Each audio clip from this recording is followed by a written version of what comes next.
It's game day, your session starts at 7, it's already 2 and you've got nothing prepared. You don't want to call the session off and you really want to play D&D this evening, so what do? Greetings gamers, I'm Anto and today we're going to be talking about prepping during the crunch. The crunch? How dare you speak to me of the crunch? You know nothing of the crunch. You've never even been to the crunch. If you're new here, I make new videos on D&D and other RPGs and world building every single week, so why not hit that subscribe button and stay up to date with all of the latest videos. So the clock is ticking, you've got 4+ players arriving in just 5 hours and you've got nothing prepared for them. It's easy to panic in this situation, but the first thing that you want to do is stop, take a breath, relax, and know that you are going to be absolutely fine. You've got this. You're a great dungeon master, and a little thing like time isn't going to stop you. Well, I'm the Lord of Time. So now that you're suitably calm, let's talk about what you can do with your hour of prep time. You've got a couple of different options here, each of them's got their own pros and cons, but your first option is to run a pre-published adventure. This sort of situation is the perfect time to deploy a short pre-published adventure. An 8 to 16 page adventure module will probably provide 1 to 2 weeks worth of content for most groups, which is all you really need when you're on a time crunch. And most of your work is already done within the adventure itself. I recommend, even if you run a completely homebrew game, have a look through and try and find a handful of pre-published modules that you can use in times like this when you have no time to prepare and you need to pull something out of your hat real quick, just so that you're never stuck without content. That way, when it comes to game night and you've got nothing to prepare, you can just grab one of these published adventures and start reading through it. If you are using a pre-made adventure, I recommend you read the synopsis and the introduction, then flick to the end and read the last couple of pages, because those last few pages will usually tell you a lot about the adventure you're going to run. Then you can go back to the start and start reading through it as you normally would, making notes along the way. Things that you might want to make notes of are particularly high CR monsters, so that you can have an idea of how to play them in the coming adventure, the location of hidden items or important quest items so that you don't forget where they are, and where there are particularly interesting or challenging rooms in the adventure. Adventure League or Pathfinder Society modules are really great for this because they're designed for convention play, so they're designed to be played in a single sitting with anyone at the table, so they make great choices to pluck and put in your game when you don't have any content prepared. If you don't want to spend any time adapting the adventure to your setting, you could always run it as a one-shot.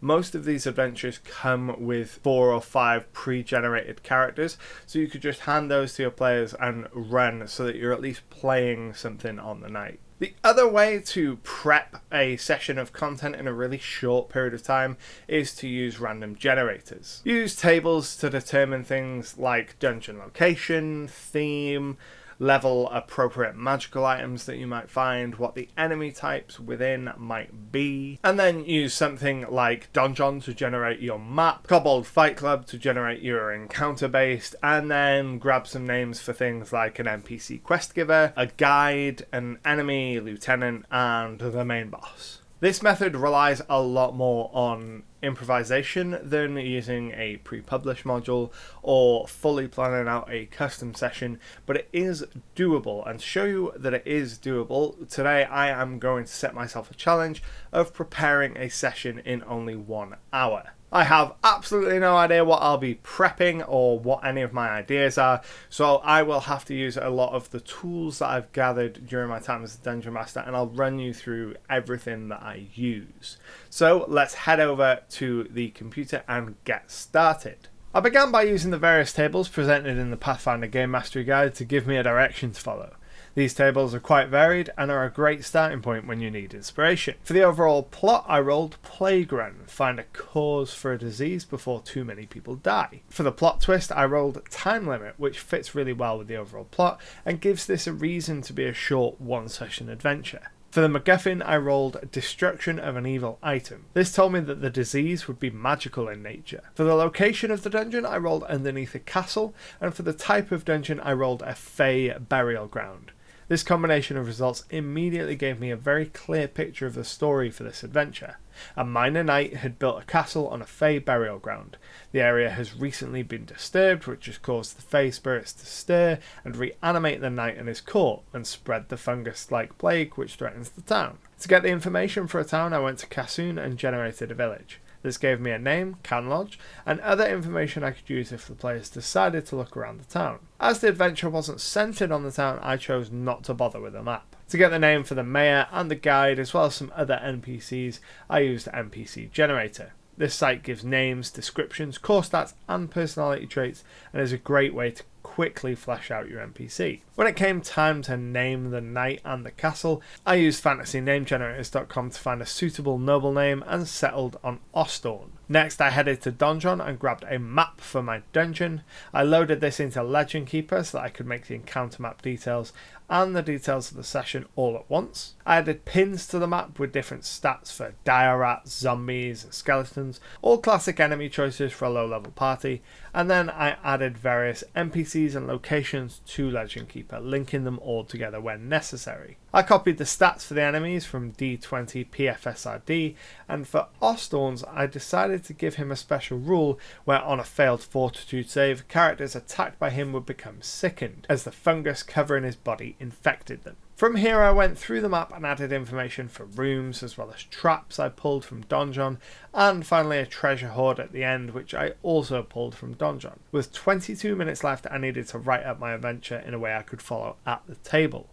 I used Legend Keeper's story section for this and broke the adventure into different parts: arriving in the town, getting their quest, approaching the castle and their first contact with some fungus zombies, and then the crypt itself. When I'm planning an adventure like this, I like to pre-write a few lines of dialogue for major characters to help me remember what it is that they need to say, but also for me to practice their voices and personality on so that I can improvise the characters more easily.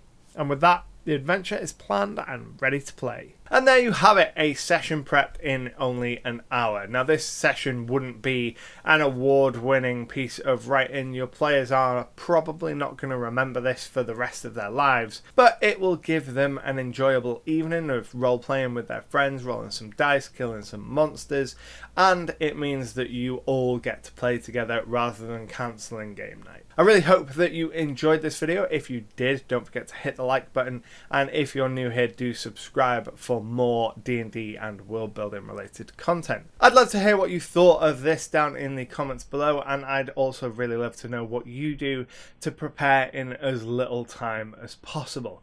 But until next time, happy gaming.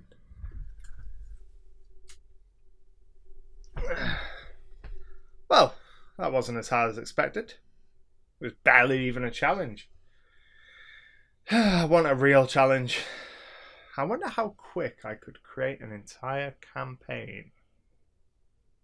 If you're new here and like what you see, make sure to hit the subscribe button. I release new RPG related content every single week. And if you enjoy what I do here, consider supporting me on Patreon. You get access to behind the scenes video, exclusive content, and a whole bunch more. And if you want to keep watching, I've got a couple of videos over there that you might enjoy. And until next time, happy gaming.